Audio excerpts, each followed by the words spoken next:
Bonjour Madame Royal, je me présente, Bernard, retraité dans le 92, et je souhaiterais vous poser une seconde question. Voilà. À prendre à bras le corps les dossiers très difficiles de votre région, ne craignez-vous pas d'user un peu votre image? Gamelin, Camille, Veolia, Heuliez, ne risquez-vous pas de... Ne risque-t-on pas de penser que vous portez la poisse? Sachez que je pense beaucoup de bien de vous. Merci, madame. C'est une drôle de question, mais c'est vrai que... Merci pour votre conseil. Mais je veux dire, mon problème, c'est pas mon image.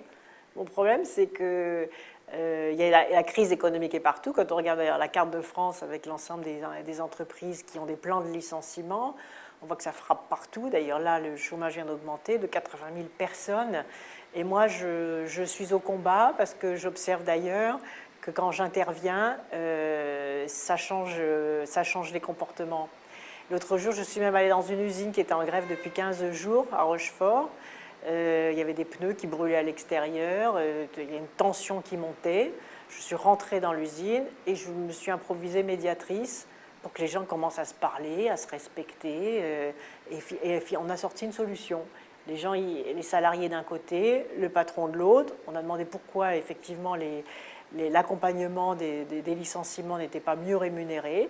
Le patron a fini par lâcher des sommes supplémentaires parce qu'on a regardé les comptes ensemble. Donc ça devrait se faire dans toutes les entreprises. Et je crois que quand on met les gens sous pression, quand on met les dirigeants sous pression, quand ils se sont mal comportés, à ce moment-là, ils changent de comportement parce qu'ils ont peur de l'écho de presse. Et bien, si c'est le seul pouvoir qui nous reste, et bien, on l'utilise à fond. Et après, on reconstruit. Il y a des entreprises qui sont en réelle difficulté. Bon, là, on intervient. Il y a des entreprises qui ne devraient pas être en difficulté si elles recevaient les aides nécessaires ou si les banques faisaient leur travail, parce que je vois ça aussi, c'est invraisemblable. Les banques ont reçu des milliards. Et d'un autre côté, il y a encore des PME qui attendent des prêts bancaires. Quand j'interviens, ben, ça bouge. Effectivement, parce que je rassemble les gens, j'ai mis en place un comité régional de suivi des difficultés économiques, un tableau de bord. Et l'important, c'est d'intervenir même en amont, avant que tout ne soit dégringolé. Mais souvent, quand les entreprises ont mauvaise conscience, elles cachent les choses, puisqu'en France, il n'y a pas d'obligation dans le dialogue social. C'est pour ça qu'il faut aussi réformer en profondeur, je l'ai dit beaucoup dans la campagne présidentielle, ça reste tellement vrai, que c'est la qualité du dialogue social, c'est l'obligation de la transparence des comptes, y compris des stratégies industrielles, comme ça se fait dans les pays du nord de l'Europe. C'est ça qui permet de limiter les difficultés économiques, d'envisager des mutations sociales.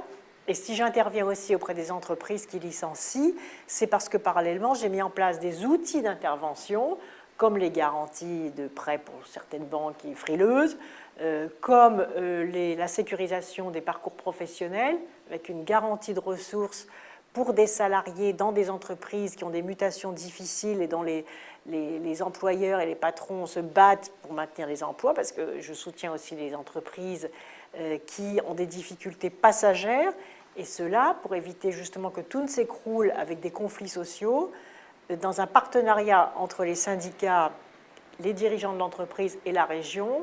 On prend en charge, en recyclant les fonds de la formation professionnelle, les salaires jusqu'à 1,5 fois le SMIC pendant 18 mois, donc avec le salarié qui garde son contrat de travail, donc qui garde sa dignité de rattachement à l'entreprise, qui garde son niveau de rémunération, qui en plus est engagé dans une formation professionnelle. Ça peut permettre à l'entreprise, d'ailleurs on va le faire chez Heuliez, s'il y a du chômage partiel, ça peut permettre à l'entreprise de passer un cap difficile, soit parce qu'elle a perdu momentanément un marché puis qu'elle va se rétablir, soit parce qu'elle est sur un marché innovant et qu'elle a besoin d'acquérir de la productivité avant que ça soit totalement rentable. Et à ce moment-là, on travaille intelligemment pour que les fonds publics soient bien utilisés, non pas de façon opaque pour les dirigeants de l'entreprise, mais en partenariat aussi avec les salariés pour que ce soit eux qui bénéficient par des garanties de revenus des aides publiques. Donc vous voyez, il y a des solutions intelligentes qui marchent et qu'il faudrait généraliser au plan national.